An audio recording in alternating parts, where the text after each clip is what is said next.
নমস্কাৰ বিনয় কাশ্যপ আজি এটা নতুন যুগৰ বিষয়ে আমি আলোচনা কৰিম এইটো যুগ নতুন নহয় একচুৱেলি এইটো হ'ল এটা বেয়া যুগ যাক কোৱা হয় কেমদ্ৰম যুগ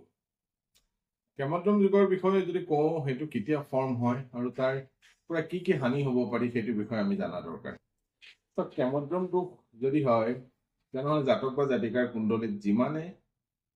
গ্ৰহৰ কম্বিনেশ্যন ভাল নহওক কিয় যিমানে দশা মহাদশা ভাল নচলক কিয় জাতক বা জাতিকাই সেই বেনিফিটটো নাপায় আৰু মেইনলি চন্দ্ৰক লৈ যিবিলাক যুগ মানে ভাল যুগ হয় সেই আটাইবোৰ যুগতে ই ব্যাঘাত জন্মায় সেইকাৰণে কওঁ কেমদ্ৰম যুগ কুণ্ডলীখনত যেতিয়া আমি অধ্যয়ন কৰোঁ গ্ৰহৰ প্লেচমেণ্ট যদি খুব ভাল অৱস্থাটো আছে কেমদ্ৰম দুখে সেই ভাল যুগবিলাকক নালিফাই কৰি দিয়ে এতিয়া মেইন কথা হ'ল কি যে এই কেমদ্ৰম যোগটো হয় কেনেকে ইয়াক কেনেকে আমি চাব পাৰোঁ যে কুণ্ডলীত কেমদ্ৰম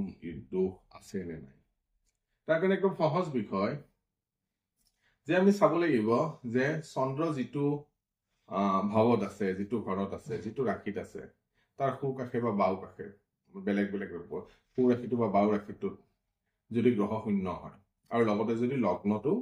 কোনো গ্ৰহ নাথাকে তেনেহ'লে কেমদ্ৰম দোষৰ সৃষ্টি হ'ব তাৰ মাজত আৰু এটা কণ্ডিশ্যন আছে যে কি কেন্দ্ৰত যদি চন্দ্ৰৰ বাহিৰে আৰু কোনো গ্ৰহ নাথাকে কেন্দ্ৰ কি হ'ব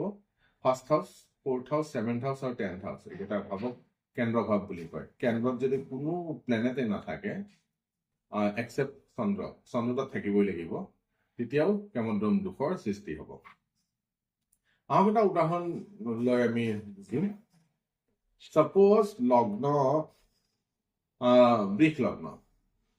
লগ্নত কোনো গ্ৰহ নাই আৰু চন্দ্ৰ দেৱতা আছে কন্যা ৰাশিত ঠিক আছে কন্যা ৰাশিত চন্দ্ৰ দেৱতা বহি আছে আৰু সিংহ ৰাশি আৰু তুলা ৰাশিত কোনো গ্ৰহ নাই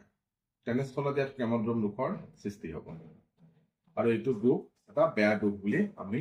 আগতে কৈছো তাৰপিছত আমি আৰু জানিব লাগিব কি যে কেন্দ্ৰ সাপোজ বৃষ লগ্নৰ কেন্দ্ৰত যদি 4th হাউচ 7th হাউচ আৰু 10th হাউচত কোনোৱে চন্দ্ৰৰ বাহিৰে কোনো গ্ৰহ নাই সাপোজ 4th হাউচত চন্দ্ৰ আছে বা 7th হাউচত আছে বা 10th হাউচত আছে বা লগ্নত চন্দ্ৰ আছে তাৰ বাহিৰে আৰু কোনো গ্ৰহ নাই তেনেহ'লে এইটো কেমদ্ৰম দোষত আৰু কেমদ্ৰম দোষত যদি পৰে তেনে মনত ৰাখিব যিমানবোৰ ভাল যুগ আছে সকলোবোৰ নালিফাই হৈ যায় জাতক বা জাতিকাই তাৰ বেনিফিট কোনোদিনা নাপায় সেইটো কাৰণে কওঁ যে যেতিয়া আমি কুণ্ডলী এখন অধ্যয়ন কৰোঁ তাত কি দোষ আছে কি যুগ আছে আমি সেইবিলাক বিচাৰ কৰি লোৱা দৰকাৰ আৰু কেমদ্ৰম দোষ যদি থাকে তেনেহ'লে কেমদ্ৰম দোষৰ প্ৰতিকাৰ কিছুমান আছে সেইবিলাক ভাল জ্যোতিষী ধাতুৱে পৰামৰ্শ লৈ সেই দোষবিলাকৰ যেতিয়া আমি সমাধান কৰোঁ যেতিয়া তাত ৰিমেডি কৰোঁ তেনেহ'লে তাৰ পৰা সুফল পোৱা যায় সেইকাৰণে চাব কিছুমান কুণ্ডলী জ্যোতিষীয়ে কয় যে বহুত ভাল কিন্তু এই সৰু সৰু দোষবিলাক থকাৰ কাৰণে তেওঁলোকে ভাল সুবিধা বা ভাল ফল নাপায় সেইকাৰণে কওঁ আপোনালোকেও যেতিয়া কুণ্ডলী এখন দেখুৱাব কোনো ভাল জ্যোতিষীক এই দোষবিলাক আছে নে নাই ভালকে পৰীক্ষা কৰি ল'ব এইবোৰ দোষৰ কাৰণে বহুত ভাল যুগৰ যিটো নিৰ্মাণ হৈ থাকে গ্ৰহৰ প্লেচমেণ্ট যিটো ভাল ৰিজাল্ট দিব লাগে জাতক বা জাতিকাই নাপায় আশা কৰোঁ এই সৰু ভিডিঅ'বোৰে আপোনালোকক জ্যোতিষ শাস্ত্ৰ বুজাত অলপ হ'লেও সহায় কৰিব ধন্যবাদ